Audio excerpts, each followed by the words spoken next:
அனைவருக்கும் வணக்கம் தோழர்களே. எல்லாரும் எப்படி இருக்கீங்க? ரொம்ப மகிழ்ச்சியாக இருப்பீங்க அப்படின்னு நினைக்கிறேன். இன்னைக்கு வந்து பார்த்தோம் அப்படின்னா TNPSC top 50 general knowledge questions plus answer வந்து தமிழில் பார்க்கலாம். ஓகேங்களா?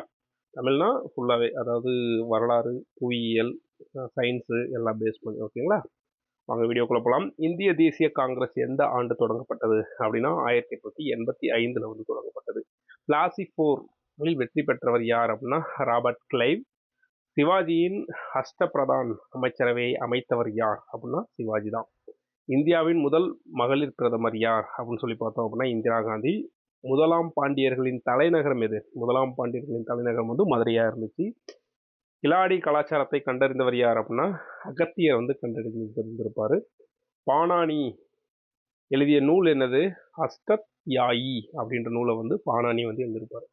தண்டாயுதபாணி கோயில் எங்கே இருக்குது அப்படின்னா பழனியில் இருக்குது. சிப்பாய் கிளர்ச்சி நடந்த ஆண்டு என்ன? சிப்பாய் கிளர்ச்சி வந்து 1857 நடந்தது.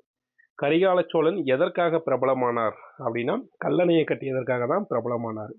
அடுத்தது புவியியல்ல 10 கொஸ்டின் பார்க்கலாம். இந்தியாவில் மிக நீளமான நதி எது? இந்தியாவுடைய மிக நீளமான நதி கங்கை. உலகின் மிகப்பெரிய பாலைவனம் சஹாரா பாலைவனம். மழைக்காலத்தை ஏற்படுத்துவது பருவக்காற்றுகள். மழை காலத்தை ஏற்படுத்துவது என்னது? பருவக்காற்றுகள் தான் ஏற்படுத்துது. நிலநடுக்கத்தை அளக்கும் கருவி என்ன அப்படின்னா சிஸ்மோகிராஃப் அப்படின்ற கருவி நிலநடுக்கத்தை அளக்கும் கருவியாக பயன்படுது. ரீசெண்டாக நிலநடுக்கம் எங்கே ஏற்பட்டது? ஜப்பான்ல வந்து ஏற்பட்டது. இந்தியாவின் மிக உயரமான மலை என்ன அப்படின்னா கஞ்சன்ஜங்கா. மிக பரந்த பெருங்கடல் எது அப்படின்னு பார்த்தோம் அப்படின்னா பசிபிக் பெருங்கடல். மிக சிறிய கிரகம் அப்படின்னு பார்த்தோம் அப்படின்னா புதன். சூரியனுக்கு மிக அருகில் உள்ள கிரகம் என்னது? புதன் தான். நைல் நதி எங்கு உள்ளது அப்படின்னா ஆப்பிரிக்காவில் இருக்கு. இந்தியாவின் பனிப்பாறை தொடர் ஹிமாலயா. இந்தியாவின் பனிப்பாறை தொடர் என்று அழைக்கப்படுவது எனது ஹிமாலயா. அடுத்தது சயின்ஸில் அறிவியல்ல பார்க்கலாம். ரத்தத்தை வடிகட்டும் உறுப்பு எது அப்படின்னா சிறுநீரகம். ரத்தத்தை வடிகட்டும் உறுப்பு சிறுநீரகம். மின்சார அலகு வந்து ஆம்பியர். ஒளி எந்த அலை? ஒளி வந்து இயந்திர அலை மாதிரி இருக்கும். ஓகே, ஒளியோடைய அலை என்ன அலை? இயந்திர அலை. சிவப்பு நிறத்துக்கு காரணம் என்னது? ரத்தம் சிவப்பு நிறத்துக்கு காரணம் ஹீமோகுளோபின். வெப்பத்தை அளக்கும் கருவி வெப்பமானி. கணினியின் மூளை என்னது? சிபியு.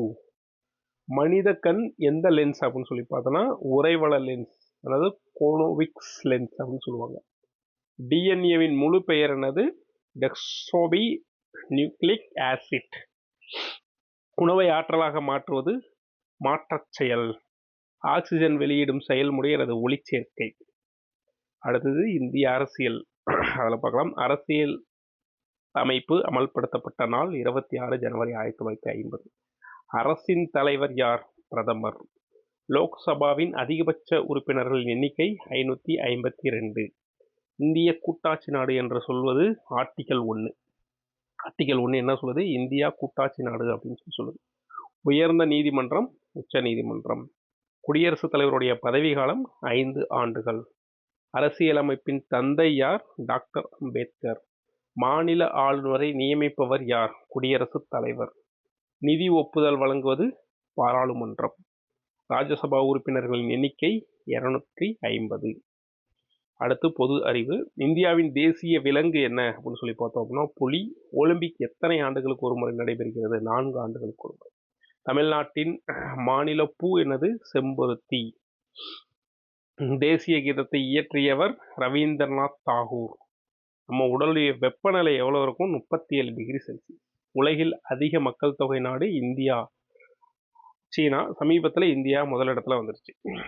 தமிழக தந்தை என்று அழைக்கப்படுபவர் தமிழ் தந்தை என்று அழைக்கப்படுவர் உவே சுவாமிநாத ஐயர். நாவல் விருது பெற்ற தமிழ் எழுத்தாளர் ஜெயமோகன். நாவல் விருது பெற்ற தமிழ் எழுத்தாளர் ஜெயமோகன். இந்தியாவின் முதல் செயற்கைக்கோள் ஆரியப்பட்டா. இந்த கொஸ்டின் ரீசெண்டாக இப்போ குரூப் 4ல் கேட்டிருந்தாங்க. யுனெஸ்கோ பட்டியலில் உள்ள தமிழ்நாடு கோயில் எது அப்படின்னா பிரகதீஸ்வரர் கோயில் எங்க தஞ்சாவூர்ல இருக்கு. ராஜராஜ சோழனால் கட்டப்பட்டது. நன்றி.